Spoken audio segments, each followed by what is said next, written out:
ನಮ್ಮ ಅಧ್ಯಕ್ಷೀಯ ಭಾಷಣ. ದೇಶ ಸೇವೆಯೇ ಈಶ ಸೇವೆ ಎಂದು ತಿಳಿದು ಮಕ್ಕಳ ಭವಿಷ್ಯದ ಚಿಂತಕರಾಗಿ ದಾರಿದೀಪವಾಗಿ ಶ್ರೀ ಮಂಜುನಾಥ ಸೈನಿಕ ತರಬೇತಿಯನ್ನು ತೆರೆದು ಸಾವಿರಾರು ಭಾವಿ ಯೋಧರಿಗೆ ಮಾರ್ಗದರ್ಶಕರಾಗಿ, ಸ್ನೇಹಿತರಾಗಿ, ಸಮಾಜ ಸೇವಕರಾಗಿ, ಬಡ ವಿದ್ಯಾರ್ಥಿಗಳ ಬದುಕಿನ ಬೆಳದಿಂಗಳಾಗಿ ವೃತ್ತಿಯನ್ನು ಗೌರವಿಸುವುದರೊಂದಿಗೆ ನಮ್ಮ ಶಾಲೆಯ ಎಲ್ಲ ವಿದ್ಯಾರ್ಥಿಗಳು ಹಾಗೂ ಸಿಬ್ಬಂದಿಗೆ ಬೆನ್ನೆಲುಬಾಗಿ ನಮಗೆ ಯಾವಾಗಲೂ ಸಹಕಾರವನ್ನು ನೀಡುತ್ತಾ ಬಂದಿರುತ್ತಾರೆ. ಅಷ್ಟೇ ಅಲ್ಲದೆ ನಮ್ಮ ಸಂಸ್ಥೆಯ ಸಿಬ್ಬಂದಿಯ ಬಗ್ಗೆ ಕಾಳಜಿ ಹಾಗೂ ವಿದ್ಯಾರ್ಥಿಗಳ ಜೊತೆ ಪ್ರೀತಿಯ ಒಡನಾಟ, ಅವರ ಹೃದಯ ವಿಶಾಲತೆ, ಹೂವಿನಂತಹ ಮನಸ್ಸನ್ನು ಹೊಂದುವಂತ ಸನ್ಮಾನ Shri L Y Yediyur sir ಅವರು ಬಂದು ವೇದಿಕೆಯ ಭಾಷಣ ಮಾಡಿದರು.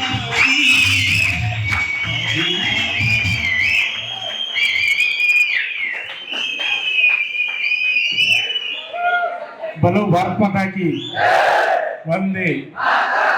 ಸರ್ವಪ್ರಥಮ ಭಾರತಾಂಬೆಯನ್ನು ಮನದಲ್ಲಿ ನೆನೆಯುತ್ತಾ ವೇದಿಕೆ ಮೇಲೆ ಆಸೀನರಾದಂಥ ಇವತ್ತಿನ ಕಾರ್ಯಕ್ರಮದ ಮುಖ್ಯ ಅತಿಥಿಗಳಾದಂಥ ಸುಭಾಷ್ ಗೊಡ್ಯಾಗೋಳ ಅವರೇ, ಅದೇ ರೀತಿಯಾಗಿ ಮಂಜುನಾಥ್ ರೇಳೆಕರ್ ಅವರೇ, ಅದೇ ರೀತಿಯಾಗಿ ನಮ್ಮ ವಕೀಲರಾದ ಯಲ್ಲಪ್ಪ ಕಾನಟ್ಟಿ ಅವರೇ, ಹಾಗೂ ನಮ್ಮ ಸಂಸ್ಥೆಯ ಎಲ್ಲ ಸಿಬ್ಬಂದಿ ವರ್ಗದವರೇ, ಹಾಗೆ ವಿಶೇಷವಾಗಿ ಇವತ್ತಿನ ಕಾರ್ಯಕ್ರಮಕ್ಕೆ ಯೂನಿಫಾರ್ಮ್ದೊಂದಿಗೆ ತರಬೇತಿಯನ್ನು ಮುಗಿಸಿಕೊಂಡು ಯೂನಿಫಾರ್ಮ್ದೊಂದಿಗೆ ನಮ್ಮ ಕಾರ್ಯಕ್ರಮಕ್ಕೆ ಆಗಮಿಸಿದಂಥ 3 ಜನ ನಮ್ಮ ವಿದ್ಯಾರ್ಥಿಗಳೇ, ಅದೇ ರೀತಿಯಾಗಿ ಅಗ್ನಿವೀರರಾಗಿ ಆಯ್ಕೆಯಾಗಿ ಬೆಂಗಳೂರು ಯಾರು ಮತ್ತು ಮಂಗಳೂರು ಯಾರದಿಂದ ಅಗ್ನಿವೀರ ಆಯ್ಕೆಯಾಗಿ ನಮ್ಮ ಸಂಸ್ಥೆಗೆ ಸತ್ಕಾರ ಬಂದಂಥ ಸತ್ಕಾರ ಮೂರ್ತಿಗಳೇ, ಹಾಗೂ ಇಲ್ಲಿ ಸೇರಿದಂಥ ಎಲ್ಲ ಶಿಬಿರಾರ್ಥಿಗಳೇ. ಇಲ್ಲಿ ಒಂದು ವಿಶೇಷ ಏನಪ್ಪ ಅಂದ್ರೆ 2 ರೀತಿಯಾದ ನೋಡತ್ತಾರೆ ನೀವು ವೇದಿಕೆ ಮೇಲೆ. 2 ಏನು ನೋಡತ್ತಾರಪ್ಪ ಅಂದ್ರೆ, ಒಂದು ಈಗ ಬೆಂಗಳೂರು ಯಾರು ಮಂಗಳೂರು ಯಾರದಿಂದ ಆಯ್ಕೆಯಾದಂಥ ಅಭ್ಯರ್ಥಿಗಳ ಸತ್ಕಾರವನ್ನು ನೋಡ್ತಾ ಇದ್ರಿ. ಅದರ ಜೊತೆ ಮತ್ತೊಂದು ವಿಶೇಷ ಏನಪ್ಪ ಅಂದರೆ, ಈಗಾಗಲೇ ನಮ್ಮ ಸಂಸ್ಥೆಯಲ್ಲಿ ತರಬೇತಿ ಪಡೆದು ಇಲ್ಲಿಂದ ಆಯ್ಕೆಯಾಗಿ ಟ್ರೈನಿಂಗನ್ನು ಮುಗಿಸ್ಕೊಂಡು ಮೊದಲ ಬಾರಿಗೆ ಸೂಟಿಗೆ ರಜೆಗೆ ಬಂದಾಗ ಯೂನಿಫಾರ್ಮ್ದೊಂದಿಗೆ ನಮ್ಮ ಸಂಸ್ಥೆಗೆ ಭೇಟಿಯಾದಂಥ ಆರ್ಮಿ ಯೋಧರನ್ನ ಸಹಿತ ನೀವು ಇಲ್ಲಿ ನೋಡ್ತಾ ಇದ್ದೀರಿ. ನಿಜವಾಗ್ಲೂ ಒಂದು ಟೈಪ್ ಖುಷಿ ಅನ್ನಿಸ್ತದ. ಈಗ ನಮ್ಮ ಉದ್ದೇಶ ಏನಪ್ಪ ಅಂದ್ರೆ, ಇಂಥ ಫಂಕ್ಷನ್ದಾಗ ಯೂನಿಫಾರ್ಮ್ ಮೇಲೆ ಅದು ನಮ್ಮ ತರಬೇತಿ ವಿದ್ಯಾರ್ಥಿಗಳು ಬಂದ್ರಪ್ಪ ಅಂದ್ರೆ ನಿಮಗೂ ಒಂದು ಏನು ಭಾವನೆ ಬರ್ತದೆ ಅಂದ್ರೆ, ಇದೇ ಒಬ್ಬ ವಿದ್ಯಾರ್ಥಿ ಹೇಳಿದ ಏನು ಹೇಳಿದೆ ಅಂದರೆ, ನಾನು ಸೈಕಲ್ ಮೋಟ್ರ್ ಮೇಲೆ ಯಾವಾಗ ನಾ ಆರ್ಮಿ ಚಿಹ್ನೆ ಹಾಕಿ ಬಿಡ್ತೀನಂತ ಬೈಕ್. ಇದೇ ಮಾತಾಡೋ ಮುಂದೆ ಮಾತಾಡಿದ. ನಿಮಗೂ ಹಂಗೆ ಅನ್ನಿಸ್ಬೇಕ್ರಿ, ನಾನು ಯಾವಾಗ ಆರ್ಮಿ ಡ್ರೆಸ್ ಹಾಕಬೇಕು, ನಾನು ಯಾವಾಗ ಆಗಬೇಕು, ಜಲ್ದಿನ ಆಗಬೇಕು. ಇವರೆಲ್ಲ ಕಷ್ಟಪಟ್ಟವ್ರು ಈ ವೇದಿಕೆ ಮೇಲೆ ಈಗ ಆಯ್ಕೆ ಆದವರು ಅವರವ್ರ ಅನುಭವಗಳನ್ನ ಹಂಚ್ಕೊಂಡ್ರು. ಅವರು ಫಸ್ಟ್ ಉಡುಪಿ ರ್ಯಾಲಿ ಆಯಿತು, ಅಲ್ಲಿ ಫಿಸಿಕಲ್ ಆಯಿತು, ಎಕ್ಸಾಮ್ ಕ್ಯಾನ್ಸಲ್ ಆಯಿತು. ಆಮೇಲೆ ಕೆಲವೊಂದು ವಿದ್ಯಾರ್ಥಿ ಫಸ್ಟ್ ಮೆರಿಟ್ನೇ ಬರಲಿಲ್ಲ, ಆಮೇಲೆ ಫಿಸಿಕಲ್ದಾಗ ಹೋದ್ನಿ. ಪ್ರತಿಯೊಂದು ಅವ್ರವ್ರ ಅನುಭವಗಳನ್ನ ಅವ್ರು ಹೇಳ್ಕೊಂಡ್ರು. ಯಾವತ್ತೂ ನಾವು ಹೆಂಗಿರ್ಬೇಕಪ್ಪ ಅಂದ್ರೆ, ಬೆಳೀತಿರ್ತಕ್ಕಂಥ ಹುಲ್ಲು ಇದ್ದಂಗಿರ್ಬೇಕು. ನಾವು ಹುಲ್ಲನ್ನು ಎಷ್ಟೇ ನಾವು ಕಟ್ ಮಾಡಿರಿ ಸಹಿತ ಮಾತಾಡಬೇಕು. ಹುಲ್ಲು ಏನು ಮಾಡ್ತಿರ್ತೈತ್ರಿ, ಬೆಳಿತಾನೆ ಇರ್ತೈತಿ. ನಮ್ಮ ಜೀವನನ ಹಂಗೆ ರೀ. ನಾವು ಯಾವತ್ತೂ ಸೋಲು ಗೆಲುವು ಇರೋದರಿ, ಆದ್ರೆ ನಾವು ಸೋಲ್ತೀವೋ ತಿನ್ಸರಿಬಾರ್ದು. ಯಾವತ್ತೂ ಗೆಲುವನ್ನು ನಾವು ಪಾಸಿಟಿವ್ ಆಗಿ ಥಿಂಕಿಂಗ್ ಮಾಡ್ತಾ ನಾವು ಕೆಲಸವನ್ನು ಮಾಡಬೇಕು. ಅಭ್ಯರ್ಥಿಗಳು ಇಲ್ಲಿ ಆಯ್ಕೆ ಆದವರಾಯ್ತು, ನಿಮಗಾಯ್ತು ಒಂದು ಮಾತನ್ನು ಹೇಳ್ತೀನಿ. ಏನು ಹೇಳ್ತೀನಪ್ಪ ಅಂದರೆ, ಕ್ಲಾಸ್ನಾಗ ಹೇಳ್ತಾ ಇರ್ತೀನಿ ನಾನು. ಕ್ಲಾಸ್ ಕುಂಡ್ರು ವಿದ್ಯಾರ್ಥಿಗಳಿಗೆ ಗೊತ್ತಿರ್ತದೆ, ನೀವು ಆಯ್ಕೆ ಆದಮೇಲೆ ನಮ್ಮ ಸಂಸ್ಥೆಗೆ ಏನು ಕೊಡ್ತೀರಿ ಅಂತ. ನೀವು ಆಯ್ಕೆ ಆದಮೇಲೆ ನಮ್ಮ ಸಂಸ್ಥೆಗೆ ಏನು ಕೊಡ್ತೀರಿ ಅಂದಾಗ ಇವ್ರು ಈ ಸದ್ದು ಹೇಳೋದಿಲ್ಲ ರೀ, ಮತ್ತೆ ಮ್ಯಾಲ್ ಕೂತಾರೆ. ನೀವು ಹೇಳ್ತೀರಿ, ಏನು ಹೇಳ್ತೀರಿ ಸರ್, ಆಯ್ಕೆ ಆದಮೇಲೆ ಒಂದು ಟೇಸರಿ ಕೊಡ್ತೀನಿ ರೀ, ಅಥವಾ ಒಂದು ಏನೋ ಒಂದು ಗಿಫ್ಟ್ ಒಂದು 10,000 ಕೊಡ್ತೀನಿ, 20,000 ಕೊಡ್ತೀನಿ, ಅದನ್ನು ಕೊಡ್ತೀನಿ, ಇದನ್ನು ಕೊಡ್ತೀನಿ ಅಂತ ಈಗ ನೀವು ಹೇಳ್ತೀರಿ. ಹೇಳಿದ ಮೇಲೆ ಮುಂದೆ ಏನಾಕೈತೆ ಸ್ಟೋರಿ ಹೇಳ್ತೀನಿ ನಾನು ನಿಮ್ಗೆ. ಈಗ ಹೇಳ್ತೀರಿ, ಹೇಳಿದ ಮೇಲೆ ಸಿಲೆಕ್ಷನ್ ಹಾಕಿರಿ. ನೀವು ಸಿಲೆಕ್ಷನ್ ಆದಮೇಲೆ ನಾವು ಸತ್ಕಾರಕ್ಕೆ ನಿಮ್ಮನ್ನು ಕರಿತೀವಿ.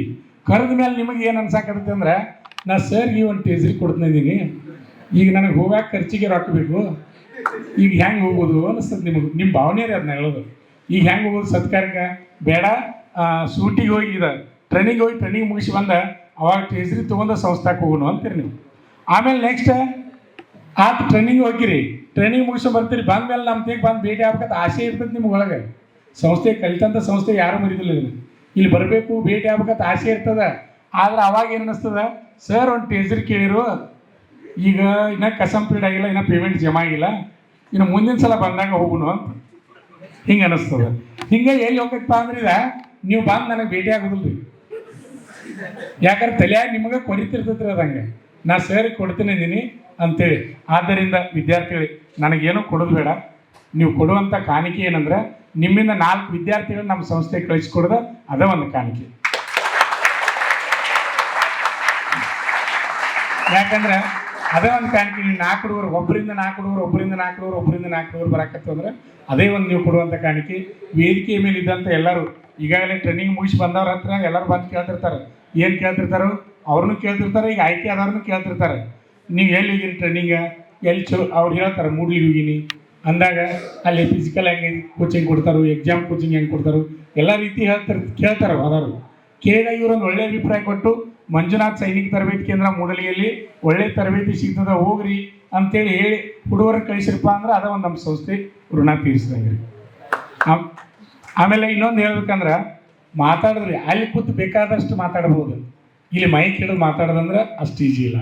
ಈಗ ಭಾಳಷ್ಟು ವಿದ್ಯಾರ್ಥಿಗಳು ಮಾತಾಡ್ಬೇಕಾರೆ ವಾಲಿ ಅಂದ್ರೆ ಕೆಲವೊಂದು ಜನ ವಿದ್ಯಾರ್ಥಿಗಳು ಮಾತಾಡಲಿಲ್ಲ. ಈಗ ನಮಗೆ ನಿಮ್ಗೆ ರಿಲೇಷನ್ ಹೆಂಗಿರ್ಬೇಕಪ್ಪ ಅಂದ್ರೆ ನೀವು ಇಲ್ಲಿ ತರಬೇತಿ ಬಂದ್ರಿ, ಸಿಲೆಕ್ಷನ್ ಆಯ್ತು, ನೀವು ಹಾದ್ರಿ, ನಮಗೆ ನಿಮ್ಗೆ ಮುಗಿತತ್ತೆ ಅಲ್ಲಿಗೆ ಮುಗಿಸ್ಬಾರ್ದು ರೀ. ನಿರಂತರವಾಗಿರ್ಬೇಕು ನಮಗೆ ನಿಮ್ಗೆ. ನೀವು ಸೂಟಿ ಒಳಗೆ ಬಂದು ಭೇಟಿಯಾಗಿ ಹೋಗ್ಬೇಕು. ನಮಗೆ ಎಷ್ಟು ದೂರ ಇದ್ದರೂ ಸಹಿತ ಸೂಟಿ ಒಳಗೆ ಬಂದು ಭೇಟಿಯಾಗಿ ಹೋಗ್ಬೇಕು. ನೀವು ಹೋಗೋದು ಬರೋದು ಮಾಡ್ತಿದ್ರಿ ಅಂದ್ರೆ ನಮಗೆ ನಿಮ್ಗೆ ಒಂದು ಸಂಬಂಧಿಕರು ಇದ್ದಂಗೆ ಇರ್ತೀವಿ ನಾವು. ನೀವು ಅಲ್ಲಿ ನಿರಂತರವಾಗಿ ಏನೋ ಒಂದು ತೊಂದರೆಗಳು ನೀವು ಬಂದಾಗ ನೀವು ಚರ್ಚೆ ಮಾಡ್ಬೋದು, ಅಥವಾ ನಾವು ವಿದ್ಯಾರ್ಥಿಗಳಿಂದ ಏನಾದರೂ ಹೆಲ್ಪ್ ಅಂದ್ರೆ ರೊಕ್ಕ ಅದು ಕೇಳೋದಿಲ್ಲ. ಮತ್ತು ತಲೆಯಾಗ ಹಂಗೆ ತಿಳ್ಕೊಬೇಡ್ರಿ ಯಾರು. ಏನಾದರೂ ಇದ್ರೂ ಸಹಿತ ನಮ್ಮ ವಿದ್ಯಾರ್ಥಿಗಳಿಗೆ ಏನಾದರೂ ಈ ಉದಾಹರಣೆ ಬೆಂಗಳೂರು ಸೆಂಟ್ರ್ ಇರ್ತಾರೋ, ನಮ್ಮ ಹುಡುಗರಿಗೆ ಬೆಂಗಳೂರು ಹೋಗಿರ್ತಾರೋ, ನಮ್ಮ ಹುಡುಗರು ಬಂದು ಅಂದ್ರೆ ಅವ್ರಿಗೆ ಅನುಕೂಲ ಮಾಡಿಕೊಡ್ರಿ ಅಂತ ಕೇಳ್ತೀವಿ ಅಷ್ಟೇ ನಾವು. ಅದ್ರ ಬಿಟ್ಟು ರೊಕ್ಕ ರೂಪಾಯಿ ಕೇಳೋದು ಬಂದು ದಯವಿಟ್ಟು ಹಂಗೆ ಯಾರು ತಿಳ್ಕೊಬೇಡ್ರಿ. ಹಿಂಗೆ ಇರ್ತದೆ. ಅದಕ್ಕೆ ಮಾತಾಡೋದ್ರ ಬಗ್ಗೆ ಯಾಕೆ ಈ ಮಾತು ಹೇಳ್ತೀನಿ ಅಂದರೆ, ಒಬ್ಬರು ನಮ್ಮ ವಿದ್ಯಾರ್ಥಿ ಅಲ್ಲ, ನಾವು 2004 ಚಾಲೂ ಮಾಡಿದ್ವಿ, ಅದೇ ವರ್ಷ ಸೆಲೆಕ್ಷನ್ ಆಗಿದ್ರು. ಆಮೇಲೆ ರಿಟೈರ್ಮೆಂಟ್ ಆಗಿ ಬಂದ್ರು, ಪೂರ್ಣ ಮುಗಿಸ್ಕೊಂಡು 17 ವರ್ಷ ಮುಗಿಸಿ ರಿಟೈರ್ಮೆಂಟ್ ಆಗಿ ಬಂದರು. ರಿಟೈರ್ಮೆಂಟ್ ಆಗಿ ಬಂದಮೇಲೆ ಅದಕ್ಕಿಂತ ಮುಂಚೆ ಹೇಳ್ಬೇಕಂದ್ರೆ ಆ ವಿದ್ಯಾರ್ಥಿ ಕಂಟಿನ್ಯೂ ಆಗಿ ಸೂಟಿಗೆ ಬಂದಾಗ ಬಂದು ಇಲ್ಲಿ ಭೇಟಿಯಾಗಿ ಹೋಗ್ತಿದ್ರು. ನನಗೆ ಸೂಟಿಗೆ ಬಂದಾಗ ಬರ್ತಿದ್ದ. ಅವ್ನು PUC ಅಷ್ಟಾಗಿತ್ತು ಎಜುಕೇಷನ್. ಆಮೇಲೆ ಸರ್ ನಾನು ಡಿಗ್ರಿ ಮಾಡ್ಬೇಕಂತ ಮಾಡೀನಿ ರೀ, ಹೆಂಗೆ ಮಾಡೋದು ಅಂತ ಕೇಳಿದ. ಅಂದಾಗ ನೀ ರೆಗ್ಯುಲರ್ ಮಾಡೋಕ್ಕೆ ಬರಂಗಲ್ಪ, ಎಕ್ಸ್ನಲ್ ಮಾಡಬೇಕು ಅಂತ ಹೇಳಿ ಅಂದಾಗ ಎಕ್ಸ್ನಲ್ ಮಾಡಿದ್ವಿ. ಇಲ್ಲೇ ಘಟಪ್ರಭಾಗ ಎಕ್ಸ್ನಲ್ ಪಾಟೀಲ್ ಅಥ್ಲೆಟಿಕ್ಸ್ ಒಂದು ಸೆಂಟರ್ ಓಪನ್ ಯೂನಿವರ್ಸಿಟಿದು, ಅಲ್ಲಿ ಎಕ್ಸ್ನಲ್ ಡಿಗ್ರಿ ಮಾಡಿಸಿನಿ. ಅವನು ಡಿಗ್ರಿ ಮಾಡಿಸಿನಿ. ಆಮೇಲೆ ಡಿಗ್ರಿನೂ ಎಕ್ಸಾಮ್ ಟೈಮಿಗೆ ಬರ್ತಿದ್ದ. ನಿಮಗೆ ಇನ್ನೊಂದು ಮಾತು ಹೇಳ್ತೀನಿ, ನೀವು ಆರ್ಮಿ ಒಳಗಿದ್ರೆ ನೀವು ಎಕ್ಸ್ನಲ್ ಆರ್ಮಿ ಇರಲಿ ಯಾವುದೇ ಜಾಬ್ ಇರಲಿ, ನೀವು ಎಕ್ಸಾಮ್ ಕಟ್ಟಿ ಹಾಲ್ ಟಿಕೆಟನ್ನು ಅಲ್ಲಿ ತೋರಿಸಿದ್ರೆ ನಿಮ್ಗೆ ರಜೆ ಕೊಡ್ತಾರೆ. ಗೊತ್ತಿರಲಿಲ್ಲ ರೀ, ನಿಮಗೆ ಎಕ್ಸಾಮ್ಗೆ ಅವಕಾಶ ಕೊಡ್ತಿರ್ತಾರೆ ರೀ. ಹಂಗೆ ನಾ ಎಲ್ಲ ಹೆಲ್ಪ್ ಮಾಡ್ತೀನಿ. ಅವಾಗ ಹಾಲ್ ಟಿಕೆಟ್ ನಾನೇ ತೊಗೊಂಡು ನಾನೇ ವಾಟ್ಸಪ್ ಮಾಡಿ ಆಮೇಲೆ ಅವು ಬಂದು ಪರೀಕ್ಷೆನೂ ಬರ್ದ, ಡಿಗ್ರಿನೂ ಪಾಸ್ ಆಯಿತು. ಡಿಗ್ರಿ ಆದಮೇಲೆ ನೆಕ್ಸ್ಟ್ ಸರ್ ಏನಾದ್ರು ಮ್ಯಾಲೊಂದು ಕೋರ್ಸ್ ಕೇಳ್ತೀನಿ, ನೌಕರಿ ಮಾಡ್ತಾನೆ ರೀ ಇದು ಸರ್, MA ಮಾಡ್ಬೇಕಂತ ಆಸೆ ಐತ್ರಿ ನನಗಂದ. ಅಂದಾಗ ಯಾವ ಸಬ್ಜೆಕ್ಟ್ ಮೇಲೆ ಮಾಡ್ತೀವಿ ಕೇಳಿ. ನಾನು ಕನ್ನಡ ಸಬ್ಜೆಕ್ಟ್ ಮೇಲೆ ಮಾಡ್ತೀನಿ ರೀ, ಕನ್ನಡ ಆದ್ರೆ ನನಗೆ ಈಸಿ ಆಕೈತಿ ಅಂದ. ಆಯ್ತು ನಿನ್ನ ಇಂಟ್ರೆಸ್ಟ್ ಪಾತಿಕ್ಷಿಂದ MAನೂ ಎಕ್ಸ್ನಲ್ ಮಾಡಿಸಿದ್ರು. ಅವನು ಎಕ್ಸ್ನಲ್ ಮಾಡಿದ್ವಿ, MAನೂ ಪಾಸ್ ಆಯಿತು. 17 ವರ್ಷ 3 ತಿಂಗಳು ಟ್ರೈನಿಂಗ್ ಮುಗಿಸ್ಕೊಂಡು ರಿಟೈರ್ಮೆಂಟ್ ಆಗಿ ಬಂದರು. ಬಂದಮೇಲೆ ಮತ್ತೆ ಕಾಯಂ ಪ್ರತಿ ಸಲ ನನ್ನ ತೆಗೆ ಬರ್ತಿದ್ರು. ಅವ್ನು ಬಂದ 2 ತಿಂಗಳಿಗೆ ಅಂದರೆ ಕಾಲೇಜ್ ಲೆಕ್ಚರ್ ಅರ್ಜಿ ಕರೆದ್ರಿ. PUC ಕಾಲೇಜ್ಗೆ 2 ತಿಂಗಳಿಗೆ ಅಂದ್ರೆ ಅರ್ಜಿ ಕರೆದ್ರು ಗೌರ್ಮೆಂಟ. ಕರೆದ್ಮೇಲೆ ಅಲ್ಲಿ ಸರ್ವಿಸ್ ಮ್ಯಾನ್ ಕೋಟಾದಾಗ 5 ಸೀಟ್ ಇದ್ದವು ರೀ. ಎಲ್ಲದ್ರೊಳಗೆ ಕೋಟಾ ಇರ್ತದೆ, ನಿಮ್ಗೆ ಗೊತ್ತಿರಲಿ. ಇವತ್ತು ಜಡ್ಜ್ ಯಾಕಂದ್ರೆ ಜಡ್ಜ್ ಒಳಗೆ ಸಹಿತ ಪೋಸ್ಟ್ ಇರ್ತದೆ. ಸರ್ವಿಸ್ ಮ್ಯಾನ್ ಎಲ್ಲದ್ರೊಳಗೆ ರಿಸರ್ವೇಷನ್ ಇರ್ತದೆ. ಅಲ್ಲಿ 5 ಪೋಸ್ಟ್ ಇದ್ದು service man reservation quota Kannada subject. ಆಮೇಲೆ ಅಲ್ಲಿ ಇವು ಹುಡುಗ ನಾನು ಬಂದು ಕೇಳಿದ, ಸರ್ ಹಿಂಗೆ ಅರ್ಜಿ ಹಾಕೋದೈತಿ ಏನು ಮಾಡಲಿ ಅಂತ ಹಾಕ್ತೀನಿ. ಹಾಕಿದ ಮೇಲೆ ಏನಾಯ್ತು ಅಂದ್ರೆ 5 ಪೋಸ್ಟ್ ಸರ್ವಿಸ್ ಮ್ಯಾನ್ MA ಅದ ಒಬ್ಬರಿ. ಅವನೊಂದು ಅರ್ಜಿ ಹೋಗ್ತಲ್ಲಿ, ಅವನೊಂದು ಅರ್ಜಿ ಹೋಯ್ತು. ಅದೇ ರೀತಿಯಾಗಿ ಎಕ್ಸಾಮ್ಗೆ ಹೋಗಿ ಅಟೆಂಡ್ ಆದ. ಎಕ್ಸಾಮ್ ಅಟೆಂಡ್ ಮಾಡಿ ಮುಗಿಸು ಬಂದ, ಲಿಸ್ಟ್ ಬಂತು, ಆಯ್ಕೆ ಆದ. 5 ಪೋಸ್ಟ್ ಅದಾವ, ಅರ್ಜಿ ಹಾಕಿದಾವ ಒಬ್ಬರಿ. ಅವ್ನು ಎಷ್ಟು ಬರೆದ್ರು ಸಿಲೆಕ್ಷನ್. ಅವ್ನು ಮಾರ್ಕ್ಸ್ ಹೇಳೋದು ಬೇಡ ನಿಮ್ಗೆ, ಕಡಿಮೆ ತೊಗೊಂಡು ಮಾರ್ಕ್ಸ್ ಕಡಿಮೆ ತೊಗೊಂಡ್ರೆ ಆದರೂ ಸಿಲೆಕ್ಷನರ್ ಒಬ್ಬದನ್ರಿ ಇಲ್ಲಿ ಸಿಲೆಕ್ಷನ್. ಜಾಯ್ನಿಂಗ್ ಲೆಟ್ರ್ ಬಂತು. ಜಾಯ್ನಿಂಗ್ ಲೆಟ್ರ್ ಬಂದಮೇಲೆ ನನ್ನ ತೆಗೆ ತೊಗೊಂಬಂದು ಏನಾದರೂ ನನ್ನ ತೆಗೆ ಓಡಿ ಬರ್ತಿದ್ದವ. ನನ್ನ ತೆಗೆ ಬಂದಮೇಲೆ ನೆಕ್ಸ್ಟ್ ಸರ ಸಿಲೆಕ್ಷನ್ ಆದ್ನಿ. ನಾ ಕಲ್ತಿದ್ದ PUC ಅವ್ರಿಗೆ ರೀ, PUC ಅವ್ರಿಗೆ ನನಗೆ ಪಾಠ ಮಾಡೋದು ಹೆಂಗೆ ರೀ ಅನ್ನೋ ಸ್ಟೇಜ್ ಕರೇಜ್ ಇಲ್ಲ, ಇಲ್ಲಿ ಮಾತಾಡೋದಿಲ್ಲ. ಅವ್ನು ಕಲ್ತಿದ್ದು ರೆಗ್ಯುಲರ್ PUC ಅಷ್ಟೇ ರೀ. ಎಕ್ಸ್ನಲ್ BA MA ಮಾಡಿದ್ದು ಎಕ್ಸ್ನಲ್. ಆ PUC ಕಾಲೇಜ್ಗೆ ಲೆಕ್ಚರ್ ಅದ. ಲೆಕ್ಚರ್ ಈಗ ಭಾಳ ದೂರಿಂದ ಅಲ್ರಿ, 2017 ಕತೆ ಇದು. ಆಮೇಲೆ ನೆಕ್ಸ್ಟ್ ಏನಾಯ್ತಪ್ಪ ಅಂದ್ರೆ ಮತ್ತು ಹೆಂಗೆ ಮಾಡ್ತೀವಿ ಅಂತ ಕೇಳಿ. ಇಲ್ಲ ಸರ್ ನಾವು ಅಲ್ರಿ ನಾ ಎಲ್ಲಾರ ಸೆಕ್ಯೂರಿಟಿ ಗಾರ್ಡ್ ಆಗಿ ನೌಕರಿ ಮಾಡ್ತೀನಿ ರೀ, ನನಗೆ ಪಾಠ ಮಾಡೋಕ್ಕೆ ಬರೋದಿಲ್ಲ ರೀ ಅನ್ನೋ. ಆದಮೇಲೆ ಏನು ಹೆಂಗೆ ಮಾಡಿಬಿಡ, PUC ಕಾಲೇಜ್ ಲೆಕ್ಚರ್ ಅಂದ್ರೆ ದೊಡ್ಡ ಪೇಮೆಂಟ, ಆರ್ಮಿ ಪೇಮೆಂಟು ಬರ್ತದೆ ನಿನಗೆ. ಆಮೇಲೆ ಇದು ಕಾಲೇಜ್ ಲೆಕ್ಚರ್ ಪೇಮೆಂಟು ಬರ್ತದೆ, ಭಾಳ ಪೇಮೆಂಟ್ ತೊಗೋತೀನಿ ನೀನು, ಒಳ್ಳೆಯ ಅವಕಾಶ, ಈ ಅವಕಾಶ ಯಾರು ಸಿಗೋದಿಲ್ಲ, ಇದನ್ನು ನೀವು ಮಾಡು ಅಂತ ಹೇಳಿ. ಹೇಳಿದಾಗ ಸರ್ ನನಗೆ ನಿಂತು ಪಾಠ ಮಾಡೋಕ್ಕೆ ಬರೋದಿಲ್ಲ ಅಂತಂದು ಅವಾಗ ಹೇಳಿ. ಇಲ್ಲೇ ನಮ್ಮ ಸಂಸ್ಥೆ ಒಳಗೆ ಏನು ಮಾಡಂದ್ರೆ, ನಿಂದು ಏನು ಅನುಭವ, ನೀ ಏನು ಆರ್ಮಿ ಹೋಗೋ ಮುಂದೆ ಏನಾಯ್ತು, ಆರ್ಮಿ ಹೋದ್ಮೇಲೆ ಏನಾಯ್ತು, ಸೂಟ್ಯಾಗಿ ಬಂದಾಗ ಏನು ಮಾಡ್ತಿದ್ವಿ, ಹಿಂಗೆ ಜನರಲಾಗಿ ನಮ್ಮ ಹುಡುಗರ ಜೊತೆ ನೀ ಹಂಚುವ ಅಂತ ಏನೇ ಇಲ್ಲ. ಹಂಚುವ ಅಂತ ಹೇಳ್ಸಿಂದ ಸರ್ ನೀವು ಒಟ್ಟು ಮುಂದೆ ಕುಂಡಿರ್ಬೇಕ್ರಿ, ಹುಡುಗರು ಬಾಯಿ ಮಾಡ್ರಿ ನಂಗೆ ಅಂಜಿಕೆ ಬರ್ತೈತ್ರಿ ಅಮ್ಮ ಅಂದ್ರೆ ಆಯ್ತು ಕುಂಡಿರ್ತಪ್ಪ ಅಂತ ಹೇಳ್ಸಿಂದ ಒಂದು 2-3 ದಿನ ಕೂತ್ನಿ ಅವನ ಜೊತೆ. ಕೂತ್ಮೇಲೆ ಸ್ವಲ್ಪ 10 ನಿಮಿಷ ಸಾಕು ಸರ್ ನನಗೆ ಮುಂದಿನ ಏನು ಹೇಳಕ್ಕೆ ಬರೋತ್ರಿ ನಾವು ಹಿಂಗೆ ಮಾಡಕತ್ತ. ಆಮೇಲೆ ನೆಕ್ಸ್ಟ್ ಮುಂದುವರೆದು ಏನಾಯ್ತಂದ್ರೆ ಕನ್ನಡ ಸಬ್ಜೆಕ್ಟ್ ಹೇಳ್ಬೇಕಂದ್ರೆ ಗ್ರಾಮರ್ ಬರ್ಬೇಕು ರೀ. PUC ಕಾಲೇಜ್ ಕನ್ನಡ ಹೇಳ್ತಂದ್ರೆ ಗ್ರಾಮರ್ ಬರ್ಬೇಕು ರೀ. ಸರ್ ಗ್ರಾಮರ್ ನನಗೇನು ಗೊತ್ತಿಲ್ಲ, ಮತ್ತು ಅಲ್ಲಿ ಹೆಂಗೆ ಮಾಡೋದು ಅದನ್ನೂ ನನಗತ್ತ. ಅದಕ್ಕೊಬ್ರು ಕನ್ನಡ ಲೆಕ್ಚರ್ನ ಕರೆಸಿದ್ರಿ. ಮತ್ತು ಕನ್ನಡ ಪಾಠ ಮಾಡೋ ಲೆಕ್ಚರ್ನ ಕರೆಸಿ ಅವ್ರ ಕಡೆಯಿಂದ ಎಲ್ಲ 2 ತಿಂಗಳು ಪೂರ್ಣ ಅವ್ರನ್ನ ತಯಾರು ಮಾಡಿದ್ವಿ. ತಯಾರು ಮಾಡಿರೋ ಅವ್ರಿಗೆ ಧೈರ್ಯ ಇಲ್ಲ ರೀ. ನಾವು PUC ಹುಡುಗರು ಹೆಂಗೆ ನನ್ನ ಪಾಠ ಕೇಳ್ಬೇಕಲ್ಲ ಹುಡುಗರು ಹೆಂಗೆ ಕೇಳ್ತಾವ ಅಂತ ಹೆದರಾತಿದ್ದ.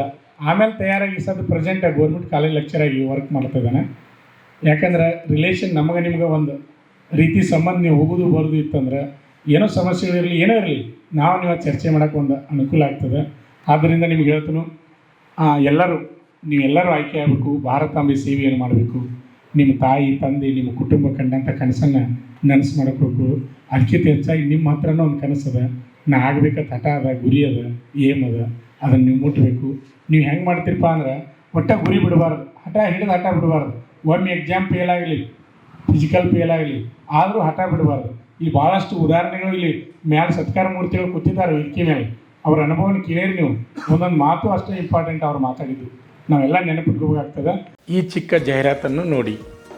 ಮಂಜುನಾಥ್ ಶಿಕ್ಷಣ ಸಂಸ್ಥೆ ಮೂಡಲ್ಗಿ, ತಾಲೂಕು ಮೂಡಲ್ಗಿ, ಜಿಲ್ಲೆ ಬೆಳಗಾವಿ, ರಾಜ್ಯ ಕರ್ನಾಟಕ. ಬೋಧಕ ಸಿಬ್ಬಂದಿ ಬೇಕಾಗಿದ್ದಾರೆ. ವಿಷಯ ಸೋಷಿಯಲ್ ಸೈನ್ಸ್, BEd ಅಥವಾ D.Ed ಆದ ಅಭ್ಯರ್ಥಿಗಳು 1 ಹುದ್ದೆ. ಅದೇ ರೀತಿಯಾಗಿ ಹಿಂದಿ B.Ed 1 ಹುದ್ದೆ. ಅದೇ ರೀತಿಯಾಗಿ ಇಂಗ್ಲೀಷ್ B.Ed ಆದಂಥ ಅಭ್ಯರ್ಥಿಗಳಿಗೆ 1 ಹುದ್ದೆ. ಅದೇ ರೀತಿಯಾಗಿ science and mathematics BSc B.Ed ಅಥವಾ MSc ಆದಂಥ ಅಭ್ಯರ್ಥಿಗಳಿಗೆ 1 ಹುದ್ದೆ. ಅದೇ ರೀತಿಯಾಗಿ ಫಿಸಿಕಲ್ ಎಜುಕೇಷನ್ BPed ಅಥವಾ MPed ಆದ ಅಭ್ಯರ್ಥಿಗಳಿಗೆ 1 ಹುದ್ದೆ. ನೇರ ಸಂದರ್ಶನ ನಡೆಸಲಾಗುವುದು. ನಿಮ್ಮ ದಾಖಲಾತಿಗಳ ಜೆರಾಕ್ಸ್ ಪ್ರತಿಯೊಂದಿಗೆ ಸಂಸ್ಥೆಗೆ ಭೇಟಿ ನೀಡಿ. ಊಟ ಮತ್ತು ವಸತಿಯೊಂದಿಗೆ ಆಕರ್ಷಣ ವೇತನ ಕೊಡಲಾಗುವುದು. ಸಂಪರ್ಕಿಸಿ 9482974930. ಉದ್ಯೋಗ ಆಕಾಂಕ್ಷಿಗಳಿಗೆ ಮುಟ್ಟುವರೆಗೆ ಶೇರ್ ಮಾಡಿ. ಅಭ್ಯರ್ಥಿಗಳೇ ಮತ್ತೆ ವಿಡಿಯೋ ಕಂಟಿನ್ಯೂ ಆಗುತ್ತೆ ನೋಡಿ. ಇರಬೇಕೆನ್ನುವ 10ನೇ ತರಗತಿ ಅಥವಾ PUC ಪಾಸಾದ ಪುರುಷ ಹಾಗೂ ಮಹಿಳಾ ಅಭ್ಯರ್ಥಿಗಳೇ, ಈಗ ನಮ್ಮ ಸಂಸ್ಥೆಯಲ್ಲಿ BSF, CRPF, CISF, ITBP, SSB, Assam rifles ಮತ್ತು MTS ಹಾಗೂ ಹವಾಲ್ದಾರ್ ಮತ್ತು AOC, Agniveer army physical and exam coaching admission open. Contact Shri Manjunatha Sainika Tarabeti ಕೇಂದ್ರ, ಮೂಡಲಗಿ. ನಮಸ್ಕಾರ. ಪಾಲಕರ ಆಶೀರ್ವಾದ, ಯುವಕರ ಪ್ರೋತ್ಸಾಹದಿಂದ ನಮ್ಮ ಸಂಸ್ಥೆ 2004ರಲ್ಲಿ ಪ್ರಾರಂಭವಾಗಿ ಈಗ 2023ಕ್ಕೆ 19ನೇ ವರ್ಷದಲ್ಲಿ ಮುನ್ನಡೀತಾ ಇದೆ. ಈಗ ನಮ್ಮ ಸಂಸ್ಥೆಯಲ್ಲಿ ತರಬೇತಿ ಪಡೆದಂಥ ಅಭ್ಯರ್ಥಿಗಳು ಸುಮಾರು 10,584 ಅಭ್ಯರ್ಥಿಗಳು ಇಂಡಿಯನ್ ಆರ್ಮಿ ಮತ್ತು ಪೊಲೀಸ್ ಇಲಾಖೆಯಲ್ಲಿ ಸೇವೆಯನ್ನು ಸಲ್ಲಿಸುತ್ತಿದ್ದಾರೆ. ಇದು ನಮಗೆ ಹೆಮ್ಮೆಯ ವಿಷಯ. ಆತ್ಮೀಯ ಯುವಕರೇ ಮತ್ತು ಪಾಲಕರೇ, ಇದೇ ರೀತಿ ಪ್ರೋತ್ಸಾಹ ನಮ್ಮ ಸಂಸ್ಥೆ ಮೇಲೆ ನಿಮ್ಮದು ಇರಲಿ. ಹೀಗೆ ನಮ್ಮ ಸಂಸ್ಥೆ ಬೆಳೆಯಲು ಸಹಕರಿಸಿ. ನಮಸ್ಕಾರ. ಪಾಲಕರ ಆಶೀರ್ವಾದ, ಯುವಕರೇ ಪ್ರೋತ್ಸಾಹದಿಂದ ಸರ್ಕಾರದಿಂದ ಮಾನ್ಯತೆ ಪಡೆದು ಕರ್ನಾಟಕದಲ್ಲಿ ಯಶಸ್ವಿಯಾಗಿ 18ನೇ ವರ್ಷದಲ್ಲಿ ಮುನ್ನಡೆಯುತ್ತಿರುವ ಸಂಸ್ಥೆಯಿಂದ ಇಂಡಿಯನ್ ಆರ್ಮಿಯಲ್ಲಿ Agniveer tradesman, Agniveer general duty, Agniveer clerk, Agniveer store keeper ಮತ್ತು ಟೆಕ್ನಿಕಲ್ ಹುದ್ದೆಗಳಿಗೆ 8ನೇ ತರಗತಿ, 10ನೇ ತರಗತಿ ಮತ್ತು PUC ಪಾಸಾದ ಅಭ್ಯರ್ಥಿಗಳಿಗೆ ಅಗ್ನಿವೀರ ಇಂಡಿಯನ್ ಆರ್ಮಿ ರ್ಯಾಲಿಯಲ್ಲಿ ಸೇರಬಯಸುವ ಅಗ್ನಿವೀರರಿಗೆ ಪೂರ್ವಭಾವಿಯಾಗಿ ದೈಹಿಕ ಹಾಗೂ ಲಿಖಿತ ಪರೀಕ್ಷೆಯ ಪೂರ್ವಭಾವಿ ತರಬೇತಿ ಕೊಡಲಾಗುವುದು. ವಿಮೆನ್ ಮಿಲಿಟರಿ ಪೊಲೀಸ್, ಸ್ಟೇಟ್ ಹಾಗೂ ಸೆಂಟ್ರಲ್ ಪೊಲೀಸ್ ಕಾನ್ಸ್ಟೇಬಲ್ ಮತ್ತು SSC, GD ಹಾಗೂ ಮುಂದೆ ನಡೆಯುವ ಅಗ್ನಿವೀರ ಆರ್ಮಿ ರ್ಯಾಲಿಗೆ ಪುರುಷರ ಹಾಗೂ ಮಹಿಳಾ ಅಭ್ಯರ್ಥಿಗಳಿಗೆ ದೈಹಿಕ ಹಾಗೂ ಲಿಖಿತ ಪರೀಕ್ಷೆಯ ತರಬೇತಿ ಕೊಡಲಾಗುವುದು. ಹಾಸ್ಟೆಲ್ ಸೌಲಭ್ಯ ಕೂಡ ಇರುತ್ತೆ. ಸಂಪರ್ಕಿಸಿ ಶ್ರೀ ಮಂಜುನಾಥ ಸೈನಿಕ ತರಬೇತಿ ಕೇಂದ್ರ, ಮೂಡಲಗಿ, ತಾಲೂಕು ಮೂಡಲಗಿ, ಜಿಲ್ಲೆ ಬೆಳಗಾವಿ, ರಾಜ್ಯ ಕರ್ನಾಟಕ.